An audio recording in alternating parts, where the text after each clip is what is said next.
my husband Camille apologized to me in such a Philippines manner, saying he got his mistress pregnant and we needed to break up. I was dumbfounded, and my affection for him ran out 6 months ago. Is the mistress someone I know? I asked. Yeah, it's Kyra. Remember meeting her again at Alice's wedding reception. Since then, my husband seemed completely unashamed. Alice's wedding was the year before last, so you've been cheating for over a year. Alice was a college classmate, and Kyra was a junior 2 years behind me. She was in the same research group as Alice, and we played tennis together in college, so I remember her well. She was nicknamed Little Devil behind her back and was quite famous in a way. Huh. Oh, is that so? Time flies when you get older. My husband just laughed it off. What on earth was he thinking? I can't understand him at all. I'm Viola, 30 years old. I met my husband in the college tennis club despite him being 5 years older at 35. He often showed up as an alumnus who loved happy hours, had lots of friends, and was friendly with everyone. He took great care of freshmen and was kind, but I later realized it was limited to girls after we started dating. I cried many times due to his cheating habits back then, but I loved him and married him right after graduation. But once I started working, I got to know the real him, or rather, his useless side. He frequently appeared in the tennis club's clubhouse, acting all high and mighty with the juniors because he was completely ignored by his peers. The truth was he was so incompetent at his job that he wasn't given any serious responsibilities. Even now, there's no prospect of a raise or promotion. He's just a pretentious good-for-nothing who can't do his job or household chores. I tried various things to change him after we got married, but his refusal to change made me give up. The reason I had to divorce him wasn't just that work was busy and it was a hassle, but also because his parents were good people, a reason that had nothing to do with my husband himself. So look, we need to split up quickly because of the baby coming. You can have this apartment, and I'll leave. That's the end of it, okay? I was taken aback by his careless words and my husband's sly grin. What? No way. Let's part ways cleanly. This is not a good opportunity. As I neared my 40s, I started wanting a child. I had graduated college and started working as a full-time employee. I found myself in a situation where I was earning more than my husband, and my company offered excellent parental and maternity leave benefits. I was ready to start a family, but despite our efforts, it just wasn't happening, and it broke my heart. The love I once felt for my husband had dwindled away, especially after discovering his affair and the news that he got the other woman pregnant. I was determined to cleanly and completely end the relationship. What infuriated me even more was his lack of remorse. Instead of apologizing, he simply voiced his needs and demands. It was evident that it was time to put an end to this unpleasant relationship that had dragged on for years.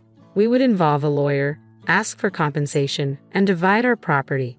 And of course, we would expect something from Kyra as well. However, when I voiced my concerns about the financial aspect, my husband callously suggested that I take on the debt myself since it was his affair that caused the separation. When I glared at him, he relented, admitting that he might need his father's help to cover the expenses. I proceeded with the divorce proceedings and hired a lawyer. Despite multiple calls from my in-laws pleading with me to reconsider, I remained steadfast in my decision. Even my father-in-law broke down in tears, acknowledging that if I left, it would spell the end for him. My mother-in-law begged me to reconsider, expressing her love for me like her own daughter. But even they understood once I laid bare the truth about my husband's constant infidelity and laziness. Finally, they apologized profusely, hanging their heads in shame. They even paid the compensation in a lump sum on behalf of my husband, who had no savings of his own. They made him promise never to ask for their help again and to repay them promptly. I still can't fathom how such a careless and irresponsible man could come from parents as decent and responsible as his. I decided to retreat to my parents' house. The divorce proceedings, which I had anticipated as a hassle, wrapped up faster than I expected. Returning to my recently relocated family home, 6 months flew by. I found myself consumed by work on weekdays and occupied with household chores on weekends, leaving little room to dwell on my ex-husband. Then, out of the blue, my best friend Alice called, seething with anger from the moment she started speaking. Viola, did you know your ex-husband Camille and Kyra? They're living it up in a new high-rise apartment, flaunting their wealth everywhere. Kara even had the audacity to invite me to her baby shower party.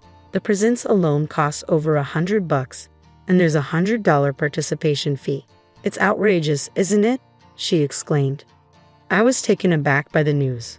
I hadn't realized that Kyra had given birth, let alone why she would reach out to Alice. Both my ex-husband and Kyra were well aware that Alice was my best friend. Why would Kyra even extend an invitation to her, knowing Alice would undoubtedly relay everything to me? When I tentatively mentioned this to Alice, her anger escalated even further. She did it deliberately, Viola. Deliberately. That awful woman had the nerve to tell me she's so happy now, thanks to Viola breaking up with Camille. Can you believe her audacity? She's the worst kind of person. I want to put her in her place somehow. Alice raged. That nickname from our college days resurfaced in my mind. Kara was always known as the little devil, stirring up trouble among seemingly happy couples. Even when relationships were strained because of her involvement, she remained composed, wearing a facade of innocence.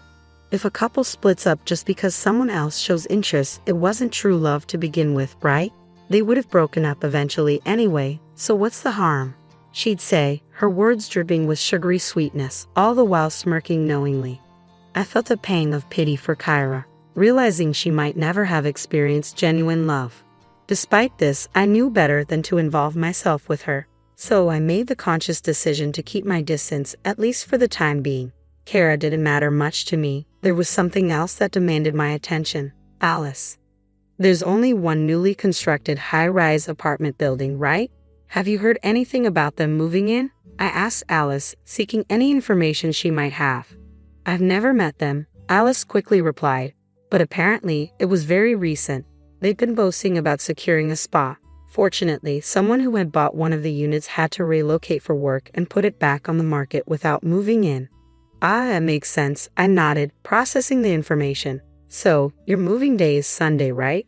The baby shower party is on Saturday. You'll only need to be cautious for one day.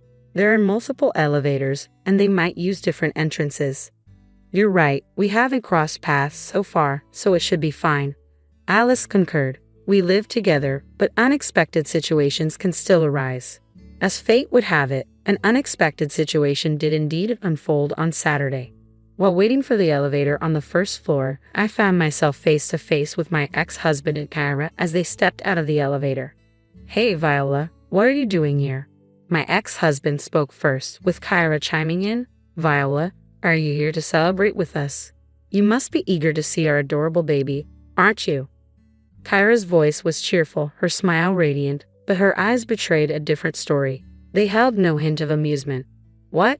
Seriously, did you come to crash the party without an invitation? My ex-husband interjected, his tone incredulous. To scope out the high-rise apartment or catch a glimpse of our little prince. The casual reference to the baby as both baby and prince grated on my nerves. That's not it, I retorted coolly. I was just waiting for the elevator. I responded, consciously switching to a polite tone midway through the conversation. Camille was now my ex, essentially a stranger, and I didn't want to create a scene. Ha, so you're planning to visit my house after all? Camille remarked with a hint of amusement. You're so silly, Viola. Stop being stubborn. Perhaps you're just envious of our luxurious high-rise apartment and our adorable little prince. Do you still harbor feelings for me? Are you feeling lonely and longing to see me again? Camille, that's not acceptable, I interjected firmly. Regardless of any lingering emotions you think I may have, you're now married to Kyra. It's inappropriate for me to barge into your home uninvited. And as for jealousy, Kyra, you're mistaken, but I appreciate your concern. Camille continued, dismissing my words. Sorry, Viola, but Kyra and our son are our top priorities now. You're not welcome here. As I listened to their conversation, I couldn't help but feel perplexed. It had been 6 months since I last saw my ex-husband, and yet his mindset remained as irrational as ever. Kara's attitude was equally baffling. It dawned on me that my cheating ex-husband and his new partner were a perfect match in their own peculiar way.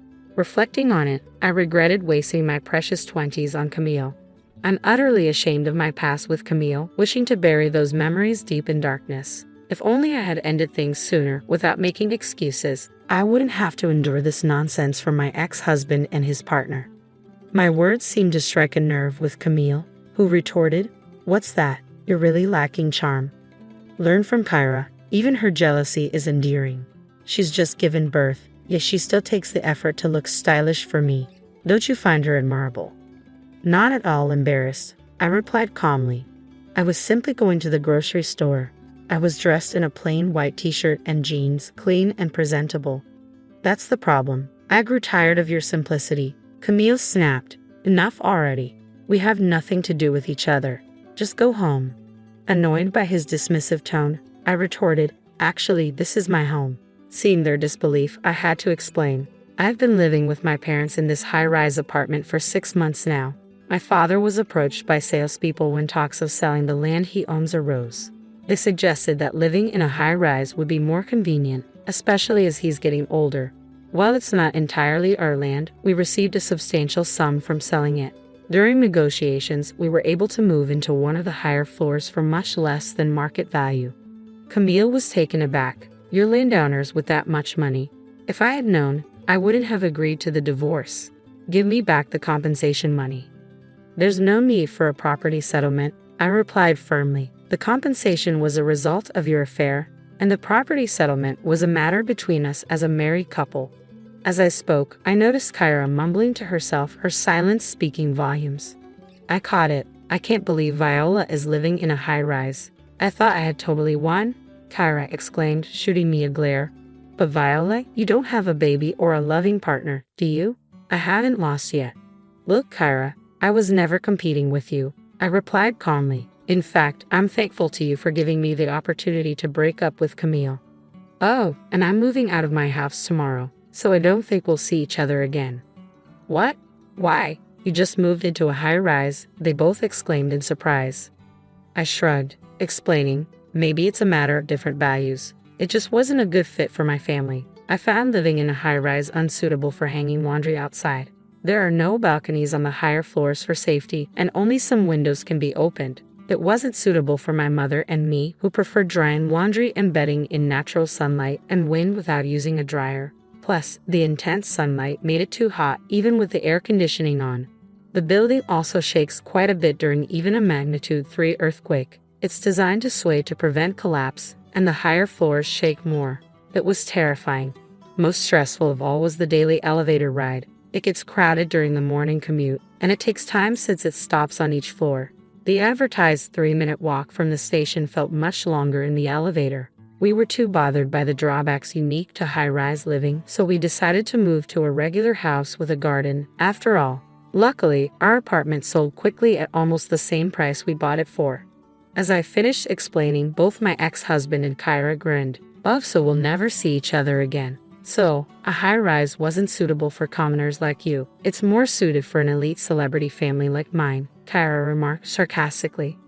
I couldn't comprehend how he arrived at that conclusion, but one thing became abundantly clear. What I grew to despise and ultimately gave up on was that facet of you, pretentiousness without substance, and unwillingness to change or exert any effort. I reached my breaking point with you, but it's all right now. You're beyond repair, so goodbye, I repeated, echoing my ex-husband's own words back to him. Stepping into the just-arrived elevator, I glanced at Kyra, who was glaring at both my astonished ex-husband and me. Right before the doors closed, I added one final remark. By the way, are you sure the child is truly yours? My ex-husband looked utterly perplexed, prompting me to clarify. I mean exactly what I said, right, Kyra? You understand what I'm implying, don't you? As the doors closed, I didn't know what transpired next in reality. However, during our struggle to conceive, I underwent tests at the gynecologist's, which revealed no issues on my end. I began to suspect the problem might lie with my husband, but he adamantly refused to get tested. Hence, I delivered that incendiary parting shot. Later, I heard from a mutual friend who attended Kyra's baby shower. Despite boasting about their high-rise lifestyle, my ex-husband and Kyra were residing on the 3rd floor. Additionally, despite their extravagant demands for gifts and participation fees, only cheap snacks from the grocery store were served. When a friend voiced a soft complaint, Kyra reportedly exploded, demanding gratitude for the chance to see her baby up close and insisting on payment. This sparked a heated argument between my ex-husband and Kyra, leaving their gathering in disarray. Thanks in part to my earlier cryptic remark, it was revealed that my ex-husband and Kyra had moved into a high-rise but were struggling financially, attempting to swindle money from their friends through fabricated reasons. Their deceit caused outrage among their friends, who promptly left. Meanwhile, my family and I settled into a single-family home with a garden where I recently welcomed an adorable kitten. Our former high-rise was embroiled in controversy due to significant defects and illegal construction methods, making it unsellable. Reflecting on our situation, we realized we were unexpectedly fortunate. Now, I find solace in my severed ties with my ex-husband and cherish the tranquility of my peaceful days. As I hang the laundry on a sunny afternoon, my kitten sometimes curls up on the clothes, its adorable sleeping face bringing me a sense of contentment. Today, like many others, was a good day. My husband's mom, Mill, compared my pregnancy to my sister-in-law's, saying hers was perfect and mine wasn't. After my sister-in-law gave birth, both she and my husband stopped talking to Mill. My husband and I have been married for more than 2 years, and we've been together for 7. He's amazing, the man of my dreams, and we have a great life together. My big Mexican family loves him, and I haven't heard anyone say they don't like him. He's respectful to everyone, which is why I fell in love with him. We rarely argue, except when it comes to his mom, Mill. Mill is difficult to deal with. My husband's family is smaller than mine. Besides his parents, he has a sister who got married last year. His parents are conservative Christians from a small town, and his mom is overly protective and controlling. She insists on spending holidays together as a family and causes a scene if we don't agree. When I first met his family, his dad and I got along fine. His sister treats me like her own sister, but his mom is a different story. She says sexist things to me, like when I told them I'm a marine biologist specializing in conservation efforts for marine life. His dad thought it was awesome, but Mill didn't say anything and just frowned. Later, my husband's dad called him to say that Mill wanted him to end our relationship because she thinks I'm not good enough for her son. She believes I don't act like a woman should because I have a job. I really enjoy being a scientist, and my husband has never told me to be a housewife or choose a stereotypically feminine job. If he had, we probably wouldn't be together. But apparently, that's what his mother, Mill, thought he needed. She complained that with my well-paying job, I might not become a housewife after marriage, and he should have found a better woman. My husband firmly told his dad, Phil, to let his mother know that who he chooses to marry is none of her business. I was relieved he stood up for me. This was a positive sign for me, and it's why I didn't end our relationship right then and thereafter hearing what his mother thought about me. Unfortunately, as we got more serious, Mill became worse towards me. Despite my husband trying to protect me, she made snide comments when we were alone, insisting that a good wife should be a homemaker. She also repeatedly told me I didn't look like the kind of woman my husband should have brought home because I'm not feminine enough to carry children. At first, I thought she might be joking, but when she kept saying it, I realized she was serious. One day during dinner at her insistence, she went on a rant about missing a time when women took care of their families, and men went out to earn. My husband responded, saying the world doesn't work like that anymore, and he's lucky to have a partner like me. We both earn well and take care of the house together. Mill shook her head, insisting that women should act like women and men should act like men. I knew she was intentionally talking about me, but I tried to stay calm. Phil told her to calm down and that it wasn't the right time for that kind of discussion. However, she got upset, seeing he wasn't supporting her. She continued saying she was just speaking the truth and wanted the best for her son. Then she looked pointedly at me. I'd had enough, so I quietly got up from the table and asked my husband to drive me home, which he readily agreed to. He looked at his mother with disappointment and we left. Later, when Phil called to mend things, I firmly told him it wasn't up to Mill to decide who her son marries, and she should stop taunting me about having a job. Phil agreed and tried to apologize on her behalf, but I wasn't having it. My husband supported me and told his dad that if she didn't apologize, he wouldn't go back to see her. Perhaps this threat scared her into apologizing to me, and she promised never to bring it up again. So I managed to let that situation roll off my shoulders. Unfortunately, some issues don't go away easily. Just a few months later, when my husband and I first started living together before getting married, and I had to go on a research expedition for a few weeks, she found out. She called me to ask who would take care of the house and her son. I was confused, put her on speaker so my husband driving next to me could hear, and asked her what she meant by that. She started to say how now that I was living with her son, I needed to stop being so immature. She kept saying I shouldn't go on these expeditions and should commit more to being a good partner to her son. My husband angrily told her he didn't need anyone to take care of him, and we were equal partners sharing responsibilities. She got upset, saying we couldn't get married because I didn't know how to be a proper wife. My husband asked her to mind her own business and cut her call. When he proposed, my Mill wasn't happy.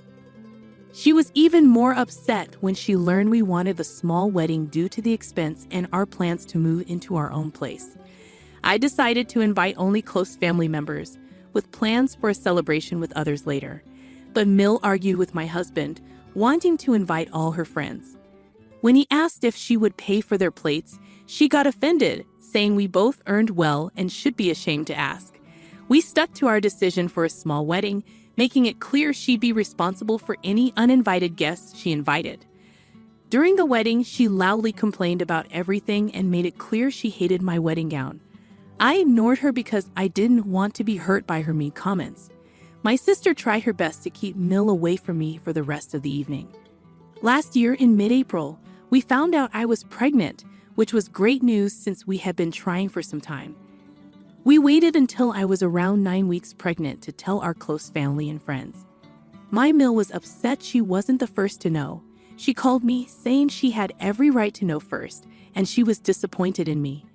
I told her we wanted to wait before sharing such important news, and if she wanted to complain, she could.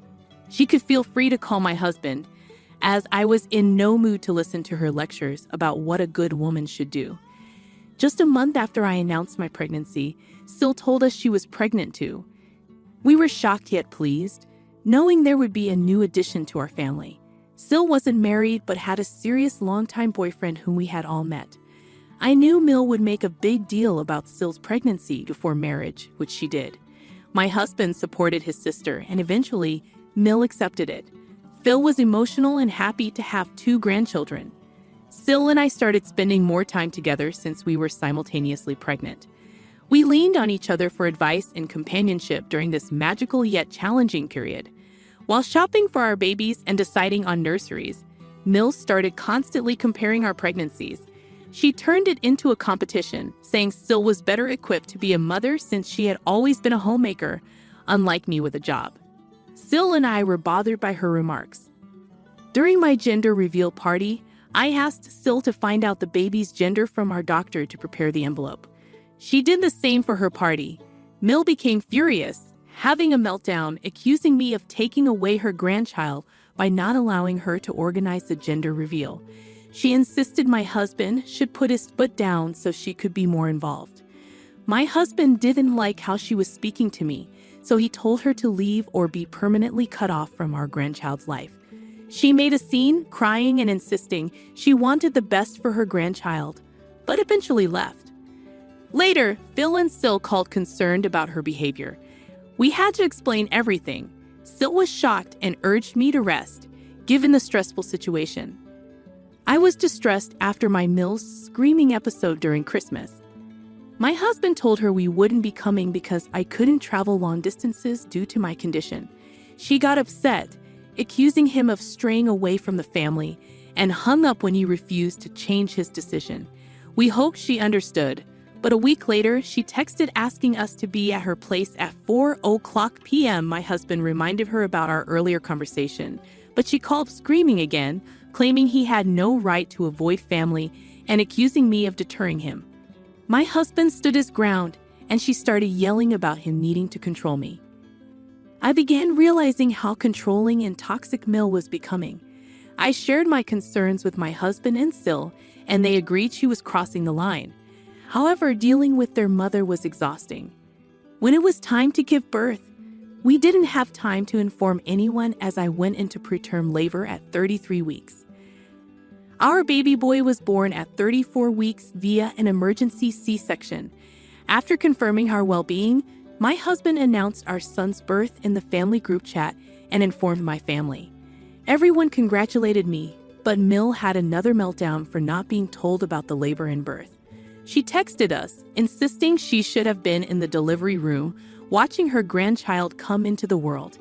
I didn't reply, focused on my baby.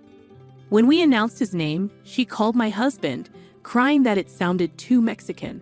She suggested a different name, but we didn't listen. When it was time for her to meet our son, she insisted on calling him a completely different name. My husband firmly asked her to stop, but she tried justifying it as her special little name for him. She also hates that I breastfeed my son because it takes him away from her. She suggests I start feeding him formula so she can spend more time with him. My mother explained the importance of breast milk for a newborn, but Mill argued it was unfair. Her taunts and controlling nature became unbearable. The final straw came when she invited me to lunch to discuss something important. Despite trying to cancel, she insisted we meet. At lunch, she asked about our son's godfather. I knew she wouldn't like the answer. I explained that my husband and I had chosen each other as our children's godparents. Mill burst into tears in the restaurant, yelling about how I could do this to her. She insisted she should be my son's godmother as his grandparent. I reminded her of her belief that Sil was better equipped, so she should be happy that my son would be taken care of well.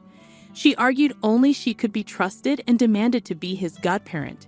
Fed up, I firmly told her we were done discussing it, and she could talk to my husband later. I told Sil about the lunch, and she didn't like that Mill wanted to be our son's godparent.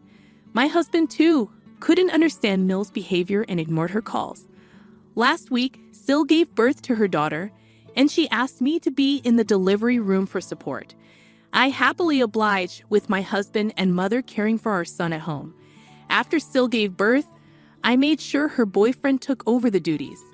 He revealed that apparently Sil, tired of Mill's toxic behavior, took a stand and decided to implement a no-contact rule between Mill and her daughter. Sil asked the hospital to refuse Mill entry, allowing only Phil inside to meet the baby. This decision was shocking and unexpected, as I had never imagined Sil would stand up to Mill in this way. It made me realize why Mill had been calling me all day, possibly trying to blame me or convince me to persuade Sil to see her granddaughter. When I talked to Sil later, I found out that this decision came after witnessing the extent of Mill's actions towards me over the years. Going no contact was a necessary boundary to protect her daughter from Mill's toxic influence. It was a moment of reckoning for Mill, as the consequences of her actions finally came crashing down. The fallout has been severe, and Mill is completely cut off from her daughter's life, unable to witness precious moments with her grandchild. Since then, I have started to think if it would be the right decision for us to cut off Mill permanently as well. Would it be too cruel? Update 1. Hello everyone. First off, I want to thank you all for your kind words and advice. It means a lot to me. My husband and I have not had any contact with Mill since we found out that Sil has cut her off. She continues to call us, but we ignore them. After discussing with my husband, we agreed that for our mental peace, it would be better to cut her out permanently, as there is no guarantee she won't behave the same way with our son. Everyone asking why we waited so long. My husband grew up in this toxic environment and didn't fully realize how wrong it was until his mother started misbehaving with me. He has always supported and protected me, but his mother is just too much to handle. We set up a group video call with his sister and Phil, where we discussed our decision, and they are on our side. Now we just need to inform Mill about our decision. Update 2. If you're itching for an update, sit down. It's a bit long. My husband decided to call his mother and tell her about our decision yesterday evening. When she first picked up the call, she started screaming at him about how long it had been since he talked with her and that she wanted to meet our son immediately. My husband remained quiet, and until she was done with her demands, and then gently let her know how she was right and that he needed to step up and be more of a man. Mill immediately agreed, saying this is what she had wanted from him all along. But my husband interrupted her, stating as a man of our family, he had decided to cut her off from us permanently to protect us from her toxic ideology and drama. Mill was dumbfounded at first, perhaps trying to process what he had just spoken.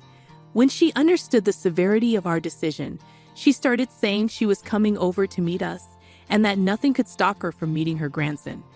My husband immediately warned her that we wouldn't let her in, and we would call the police on her for trespassing on our property.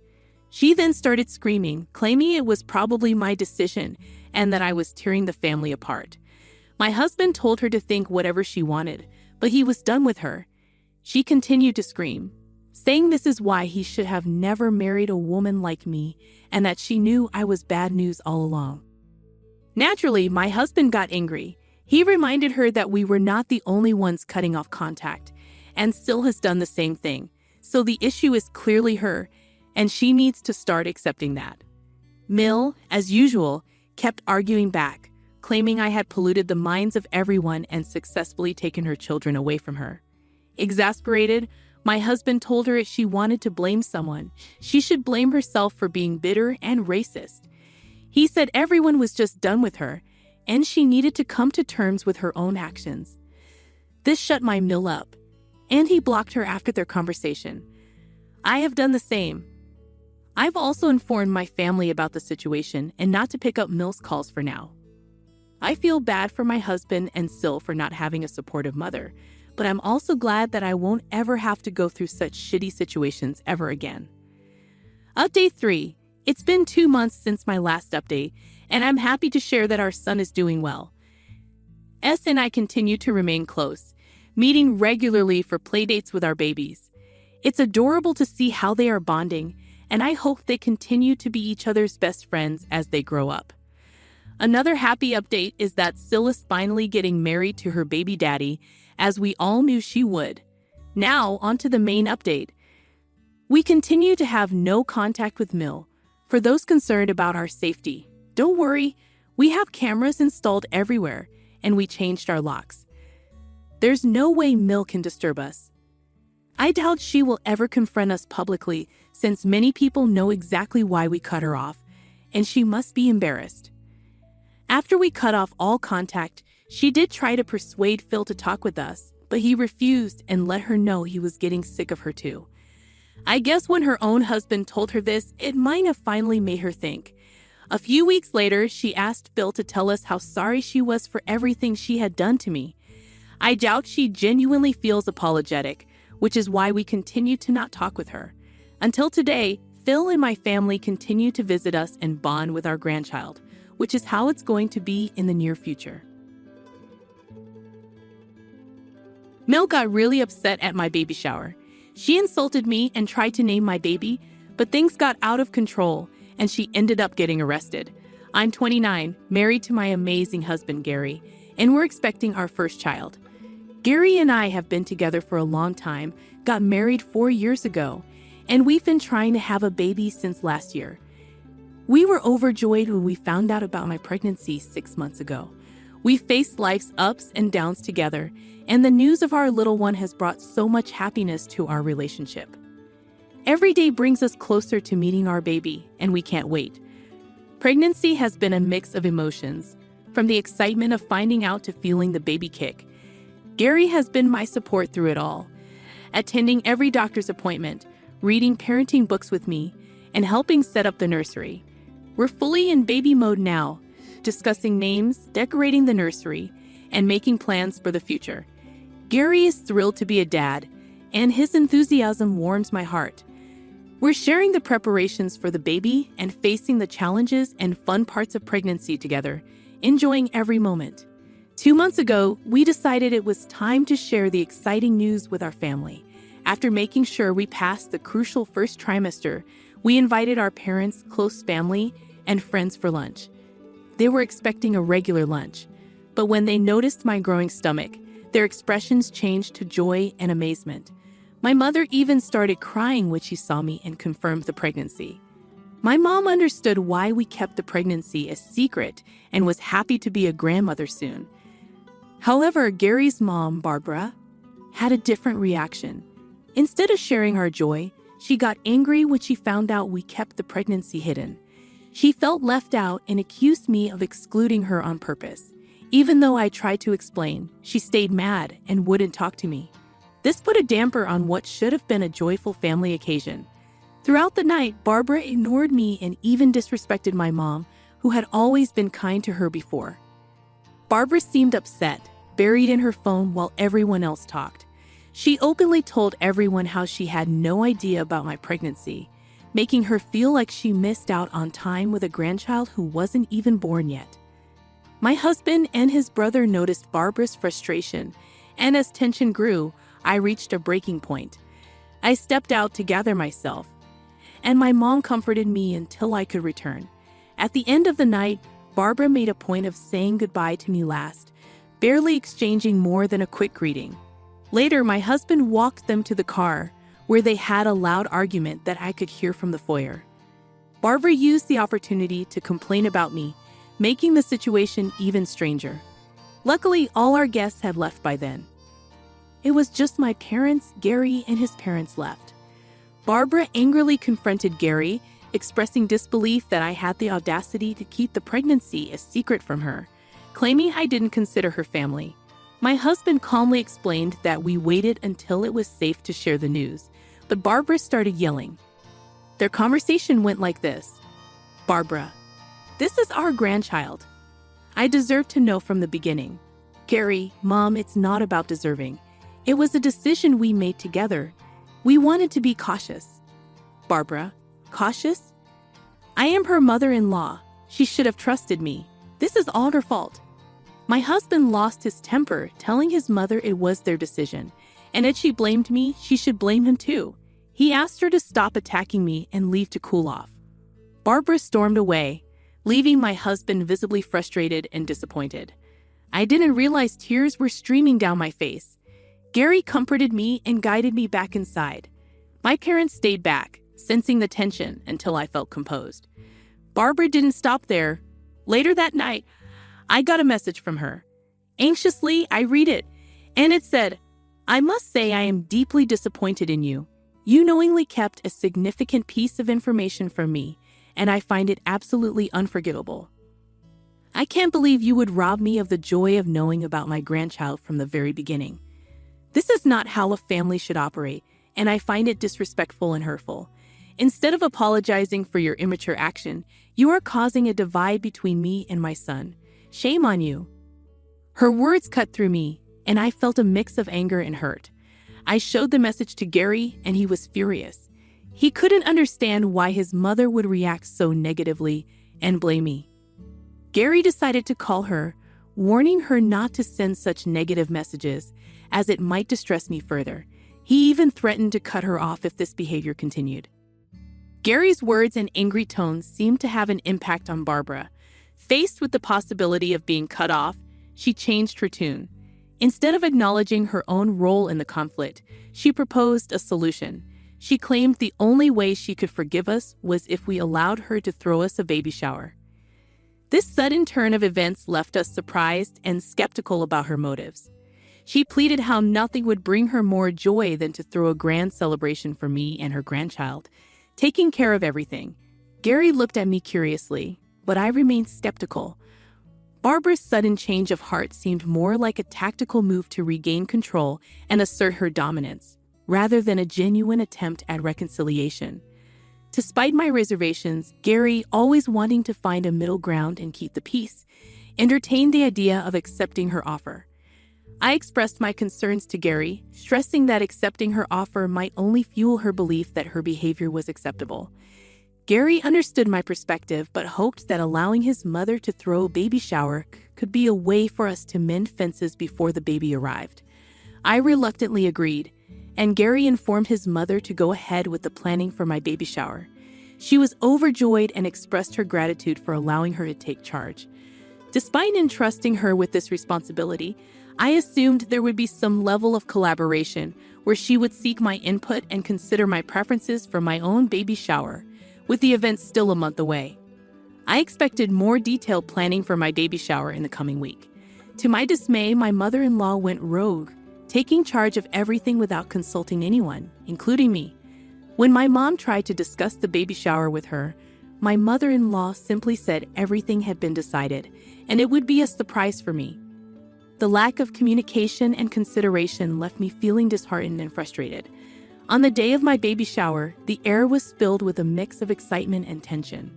I arrived at the venue, a local banquet hall, surrounded by close friends eager to celebrate our upcoming little one. However, I couldn't help but notice the outrageous decorations my mother-in-law had chosen. A sea of brown and beige balloons, creating a theme that was entirely her creation. I absolutely hated the decoration. It looked like a misguided attempt at a safari theme gone wrong. The overwhelming presence of brown and beige clashed with the vibrant atmosphere I had envisioned. I had imagined soft pastels and delicate touches, but my mother-in-law had gone the opposite way. Tension escalated when I saw an eye-catching display near the entrance. An enormous banner featuring an elaborate collage of my husband's baby pictures with Barbara. Everyone looked confused, wondering why she chose to display my husband's baby pictures during my baby shower.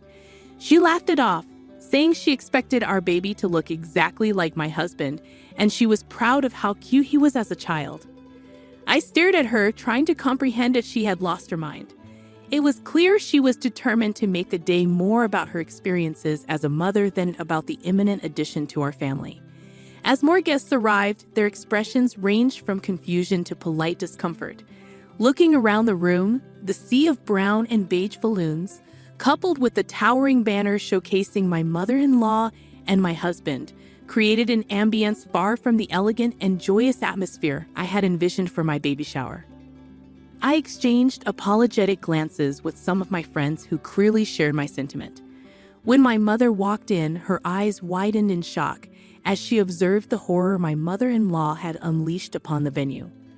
Her eyes then locked onto the banner, and I could sense her disbelief at the audacity of showcasing a college that seemed more like an exhibition of my husband's childhood. In a bold move, my mother walked over to the banner. Her expression shifted from disbelief to determination. Without uttering a word, she firmly grabbed hold of the banner, decisively removing it from its prominent display. The room fell silent, and all eyes turned toward my mother as she carried away the intrusive display that overshadowed the celebration. I couldn't help but feel a surge of gratitude toward my mother for her unwavering support. My mother-in-law, who was busy talking to other guests, looked in horror as my mother threw the banner into the dustbin. In a disapproving tone, she asked what my mother thought she was doing, insisting the banner was a special touch to celebrate the baby and the family. Undeterred by the disapproval, my mother responded with a firm yet composed voice, asserting that the celebration was about me and my baby, not a showcase of my mother-in-law's personal achievements. The guests around them were drawn to this unexpected confrontation. Undeterred by the disapproval, my mother responded with a firm yet composed voice, asserting that the celebration was about me and my baby, not a showcase of my mother-in-law's personal achievements. The guests around them were drawn to this unexpected confrontation. My mother-in-law, sensing the attention shift, tried to regain control of the situation, explaining she thought it would be nice for everyone to know who was responsible for the event's beauty. She wanted everyone to see how cute Gary was as a child. However, my mother continued, reminding her that she begged me to allow her to throw the baby shower, and that it wasn't a platform for her personal agenda or an attempt to steal the spotlight. The room hushed as the exchange unfolded, with guests glancing at each other uncomfortably. Realizing her attempt to dictate the narrative had backfired, my mother-in-law retreated with a forced smile and returned to her conversations with other guests. Despite the tension lingering throughout the event, the baby shower continued, with me trying my best to focus on the positive energy for my friends and family. I thought there wouldn't be any more surprises from my mother-in-law, who seemed to be drinking a bit too much for a baby shower. We played various party games, and the guests were slowly starting to enjoy themselves. Then came the gift opening session, and everyone's thoughtful gifts for my baby were pleasant surprises. However, my anticipation turned to bewilderment when my mother-in-law handed me a conspicuously large gift box with an exaggerated smile. The room fell silent, and I felt a mixture of embarrassment and frustration.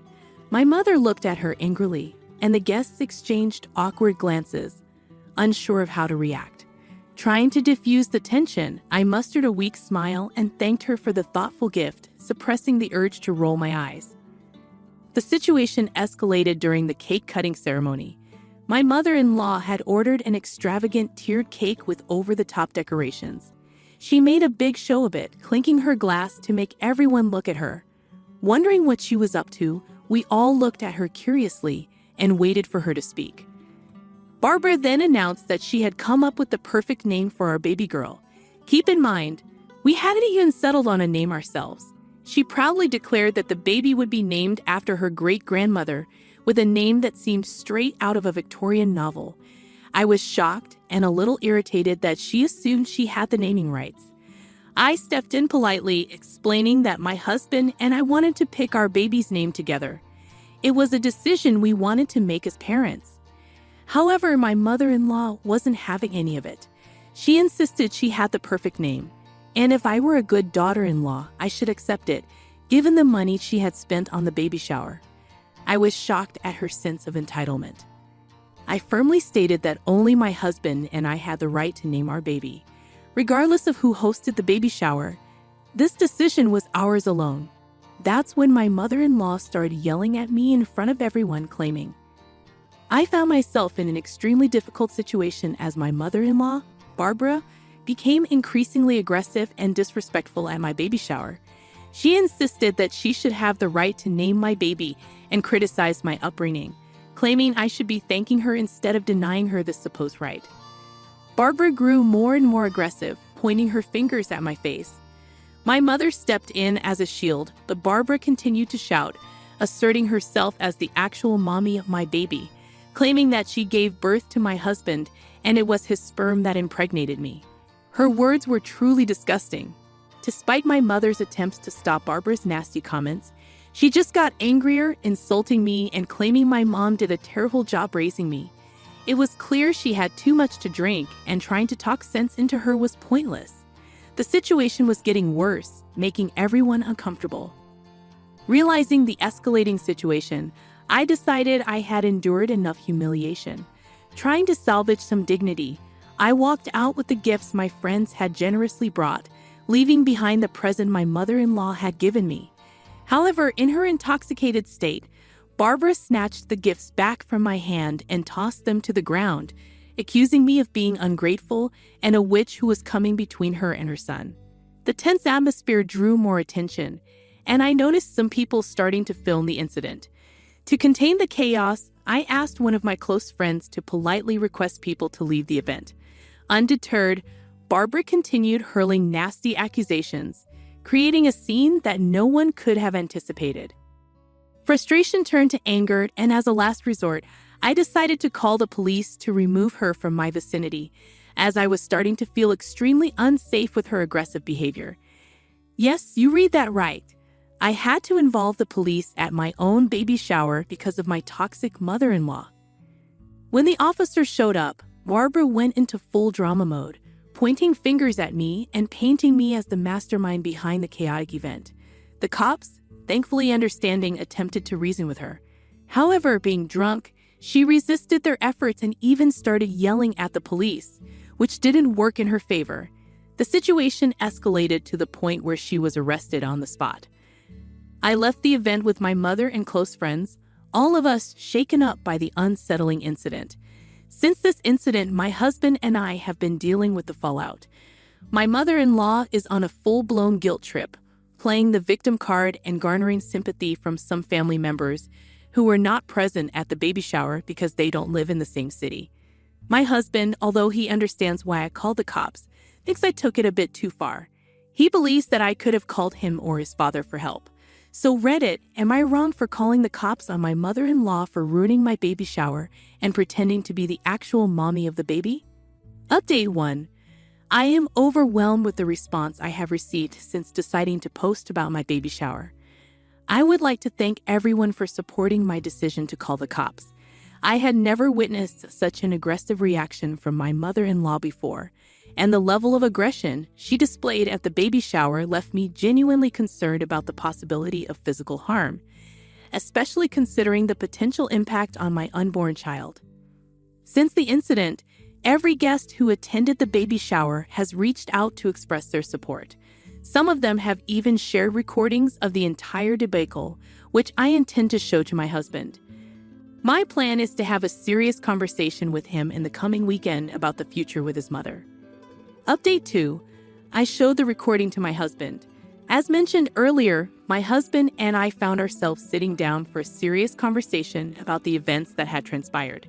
I explained to him in detail how his mother's behavior had escalated throughout the entire ordeal, from the hidden pregnancy revelation to the outrageous baby shower. I described in detail the yelling, accusations, and bizarre gifts she presented. I then shared the recordings with him, which he watched visibly horrified. Watching the videos seemed to bring a reality check for him, making him confront the uncomfortable truth about his mother's actions. He started to sincerely apologize to me for underestimating the severity of the situation and acknowledged that I was right in calling the cops. I had no idea they had gotten this bad. "I'm so sorry you had to go through all that," he expressed, his face reflecting both regret and frustration. He admitted that he had never imagined his mother could be this toxic, as this behavior seemed so out of character for her. He reassured me that he was on my side and emphasized that my safety and well-being, especially during pregnancy, were his top priorities. We then delved into the underlying issues, discussing how his mother's need for control and validation had overshadowed what should have been a joyous occasion. Gary, grappling with the reality of his mother's actions, shared his own concerns about her behavior and acknowledged that she had crossed a line. I told him that after how his mother had behaved with me in front of everyone, I wanted to cut all ties with her. I continued to tell him that he could have a relationship with her if he wanted, but me and our child would not be a part of her life, at least until his mother went for counseling to deal with her aggressive behavior. Hearing this, Gary expressed that what his mother had done was beyond disgusting, and he was willing to cut ties with her as well.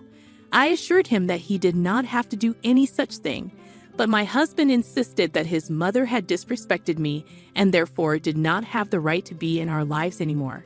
He understood that his mother's behavior was not just about the baby shower, but might have been a culmination of long-standing issues. Moving ahead, Gary has reassured me that he will personally communicate our decision to his mother, making it clear that cutting her off from our lives is entirely his choice. I have also asked him to warn her that if she decides to show up unexpectedly at our doorstep to force me to accept her back into our lives, then I will be forced to call the cops on her again. Update 3. It's been a month since my last update. To everyone asking, me and the baby are doing okay. I can't wait to meet my child very soon as the date approaches.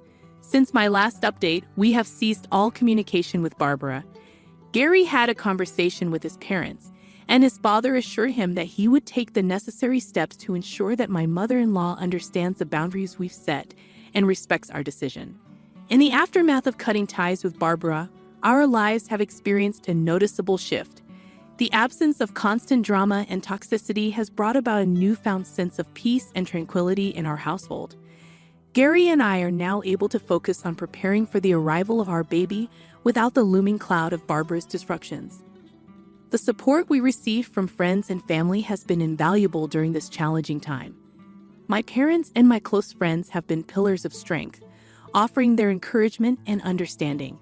Even some family members who were initially unaware of the extent of Barbara's behavior have come forward to express their support after witnessing the shocking events at the baby shower through the viral videos. Our journey is far from over, but this experience has strengthened our bond and highlighted the importance of facing challenges together as a united front. The decision to sever ties with Barbara was not made lightly, but it has proven to be a necessary step for our well-being. While there may be lingering challenges, we are optimistic about the positive changes this choice has brought into our lives.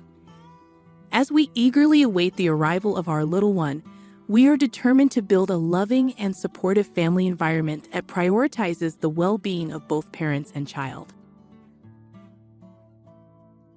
Hey everyone, I'm Tina, a 28-year-old woman, and I wanted to open up about a recent chapter in my life that brought some closure to a difficult situation involving my husband and in-laws. This all unfolded a few months ago, and the chaos has only recently settled. I'm still grappling with the emotional aftermath, and I believe sharing my story might offer some relief. Flashback to 2 years ago when I made a significant life decision, marrying my then boyfriend Jake. We met through mutual friends and spent 3 blissful years together. Jake appeared to be a fun and caring person, showering me with love. He hailed from a wealthy family, complemented by a high-paying job. Our connection deepened over shared interests, especially our love for travel. As we progressed from casual dating to a serious relationship, my friends applauded him as a great guy, genuinely happy for us. The relationship was smooth sailing. Jake's care knew no bounds. He surprised me with thoughtful gifts, even presenting a new laptop on my college graduation day. Despite his generosity, I hesitated about him covering most expenses. Jake, I'm just a college student. I can't afford to reciprocate in the same way. Let's at least split other expenses, I'd insist. Jake, however, dismissed my concerns, emphasizing his desire to spoil his girlfriend. He argued that many of his friends did the same for their partners. Gradually, I accepted his gestures, but I made efforts to reciprocate within my means. Upon securing a well-paying job after college, I was thrilled to finally return the favor. We transitioned to splitting expenses evenly and contemplated moving in together. You can move in with me, Jake suggested. I inherited my house from my grandpa, so you won't have to worry about rent. But let's split other expenses. It wouldn't be fair otherwise. Despite my reservations, Jake reassured me that he wanted to take care of me. However, we agreed to divide other costs more equitably, considering the difference in our incomes. Everything appeared to be going well until I finally had the opportunity to meet Jake's family, who resided in a different state quite far from us. Jake, caught up with work commitments, couldn't join them, so I was left to welcome his parents and sister on my own. Prior to this meeting, Jake warned me about their occasional judgmental nature, offering a vague heads-up without elaborating. He simply advised me to play along and ignore any potentially hurtful comments. Despite my reservations, I approached the situation with optimism. However, any shred of positivity quickly evaporated upon their arrival. When Jake's parents and sister landed, they appeared visibly annoyed, a stark contrast to the warm reception I anticipated. As we gathered for a conversation, it became evident that they held a negative opinion of me. So, you're the woman Jake has been seeing. I didn't expect to find you in this house. Do you even pay rent? Sandra, Jake's mother, questioned with a disapproving tone. No, Sandra, I don't pay rent. Jake mentioned that the house is fully paid for, but we split all the bills evenly, I explained, hoping to address any concerns. Sandra dismissed my explanation, asserting, just because the house is paid for doesn't mean you can mooch off him. This is his house, not yours. Remember that for the rest of your life. The conversation took an uncomfortable turn, especially with Jake's sister, Cassie, who seemed more interested in glaring at me than engaging in dialogue. When I attempted to include her by asking about her life, she responded with irritation, mentioning her marriage to a wealthy billionaire back home. Despite my efforts to bridge the gap, she waved me off, and Jake offered no support, seemingly aligning himself with his family's sentiments. Throughout their stay, Dave and Sandra continued to criticize me. They disapproved of my spending on makeup and skincare, insisting I shouldn't indulge in such luxuries when not contributing enough to the household. Their suspicion that I was relying on Jake's finances intensified, fueled by Jake's occasional unfounded remarks against me. For instance, he casually mentioned, Tina was a struggling student, even when it wasn't entirely true. When we first met, I found myself covering all the expenses, given that Tina had just started a job that didn't quite support her apparent taste for luxury. Confused by Jake's unexpected comments, I reminded him that we split our bills, emphasizing that I lived a simple life before and during our relationship. I clarified that any luxury items I owned were gifts from him, and I even used to scold him for overspending. However, Jake insisted that his status demanded extravagant gifts, and now I see it was more about him boasting to his friends. Their visit left a bitter taste, prompting me to question Jake about the whole ordeal. Unfortunately, he shrugged it off, downplaying the situation. You're overthinking, Tina. Don't take it to heart. They meant well. What they said was disrespectful. Relax, you're overreacting, he dismissed. Despite my reservations, 6 months later, Jake proposed, and I happily accepted. We planned an engagement party, which we split evenly, balancing my small business on the side. Jake knew about its growth, but never inquired about the income. To me, it was a fulfilling hobby rather than a significant moneymaker. Deciding it was time to treat myself a bit, I opted for a grand engagement party, and Jake supported the idea. We divided the expenses equally, and I even covered the plane tickets for my extended family to attend. However, on the day of the party, criticism resurfaced. You shouldn't have splurged so much at this party, Tina. You're draining Jake's account before you're even married. At this rate, you'll end up with a backyard wedding. I thought you were financially irresponsible, but it's worse than I thought, they remarked. I firmly declared to Sandra, the party was extravagant, but we both agreed to it. I paid my share, and it was your son's idea to include everyone. Tina insisted a lot, and I couldn't say no. I don't mind spending, but this party cost us a lot. Sandra retorted, accusing me of manipulating Jake into spending money, claiming he just couldn't say no to me. Cassie joined in, asserting that she knew the kind of person I was and that I should have fought better.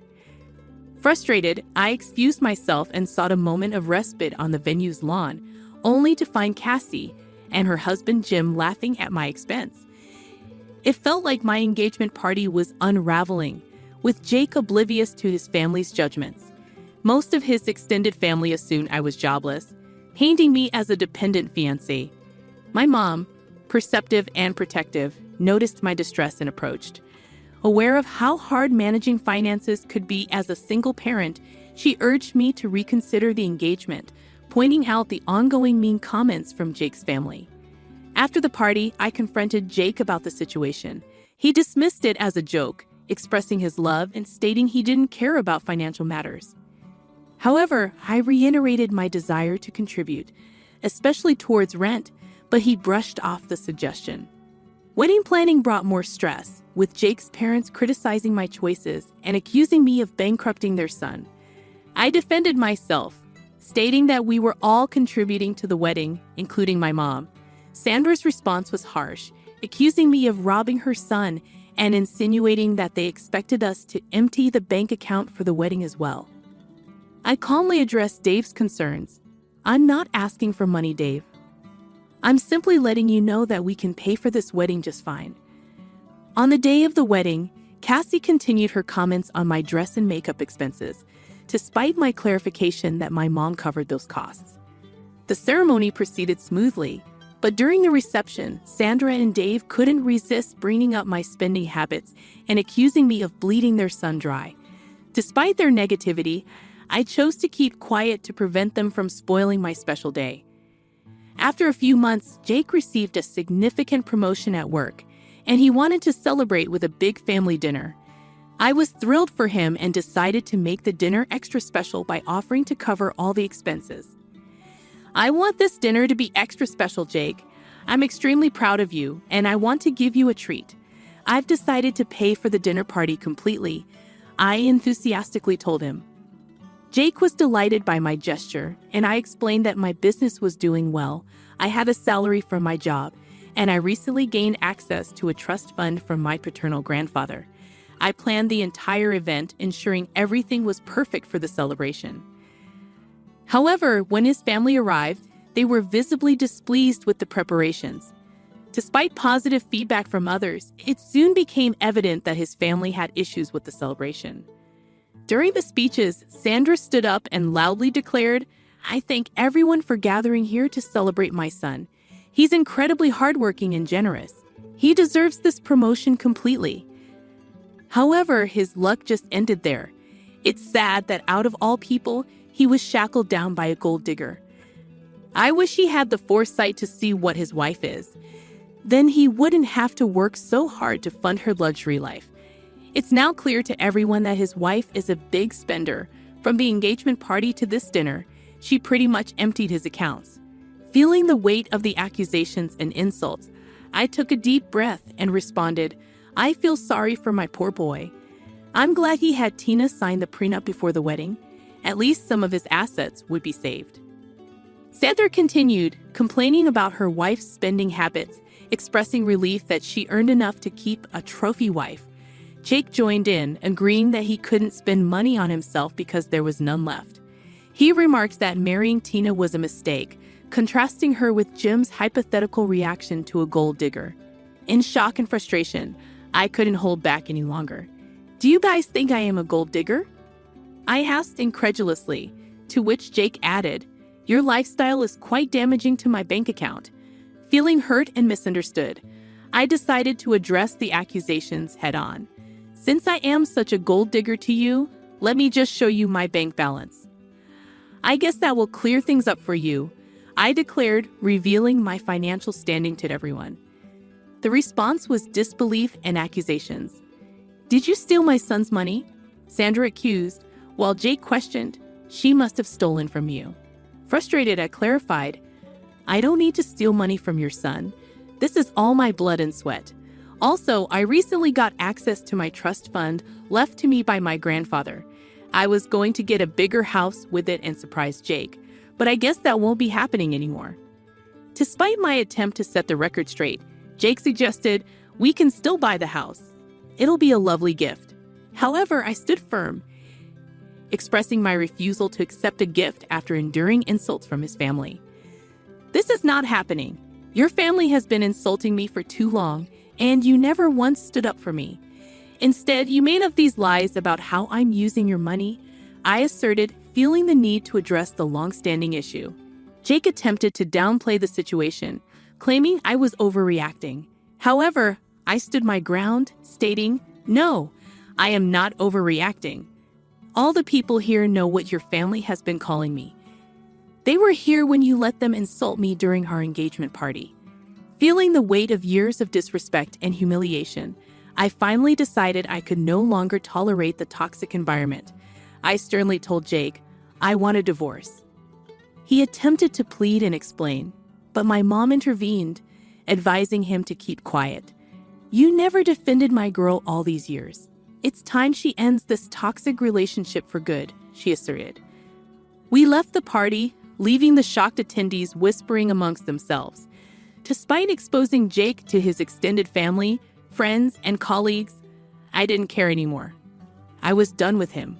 Mom and I went straight to the house, collected my belongings, and Jake kept blowing up my phone in an attempt to talk. I muted it and went to stay with my mother. The next day, I contacted my cousin, a lawyer, to draw up divorce papers. With a prenuptial agreement in place, the split would be straightforward, and I wouldn't have to give him any money, despite having more than him now. Jake and his family showed up at my mom's place demanding to talk. Mom firmly told them to leave, and Jake kept trying to contact me, sending a range of messages from sobbing apologies to threatening harm. I stored all the recordings, preparing for a potential restraining order. Despite the emotional turmoil, I found strength in my mother's support. Jake even tried to show up at my office, but security was informed beforehand, promptly removing him. It was then I decided to quit my job. Though well-paying, my booming business meant I no longer needed it, and I wasn't interested in becoming a millionaire. I simply desired a peaceful life with dignity, so I submitted my notice that day and decided to move forward. A week after serving Jake with divorce papers at his workplace, he showed up at my former workplace, only to discover I had already quit. Colleagues informed me about his persistent attempts to send flowers and gifts to my mother's address. We returned the parcels, but the harassment continued, prompting me to contemplate relocation. With my mother's support, I found a perfect house in the next state, offering me a haven away from my ex. Currently awaiting finalization of paperwork, the judge granted a relatively smooth divorce due to the solid prenuptial agreement. During the 6 months of separation, I used the time to gather myself.